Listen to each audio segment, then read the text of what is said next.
ने गुरुवारથી અમરનાથ યાત્રાનો પ્રારંભ થયો હતો। આસ્થાભેર શરૂ થયેલી આ યાત્રામાં શ્રદ્ધાળુઓને નિરાશાજનક અનુભવ થયો છે।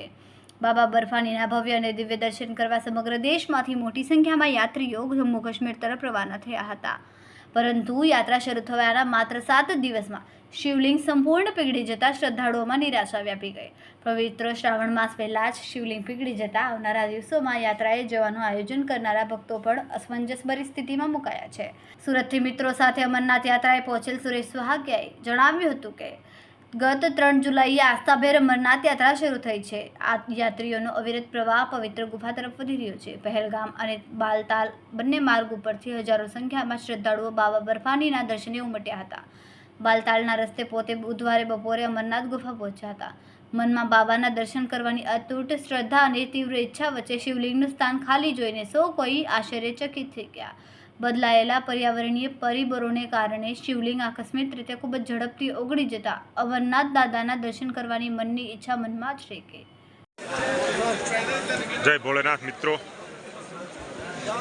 સુરેશ સુહાગિયા, પૂર્વ સભ્ય નગર પ્રાથમિક શિક્ષણ સમિતિ સુરત। આજરોજ અમે બાબા અમરનાથના દર્શન કરી અને નીચે આવ્યા છીએ। અત્યારે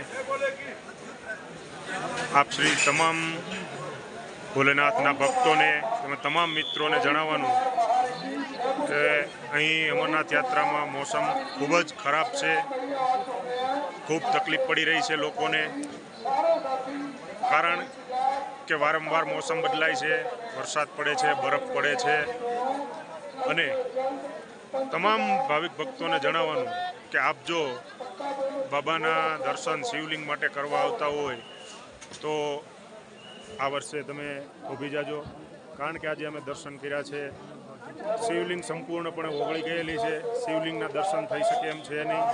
એટલે જો શિવલિંગના દર્શન કરવા માટે આપ શ્રી અહીંયા આવતા હોય તો આપને અહીંયા ધક્કો ખાવો પડે એવું છે। એટલે મહેરબાની કરી અને જો શિવલિંગ માટે જ આપ શ્રી આવતા હોય તો આવવું નહીં, કારણ કે આ ખૂબ મુશ્કેલ યાત્રા છે, બહુ તકલીફ પડી રહી છે, રસ્તા પણ ખરાબ છે।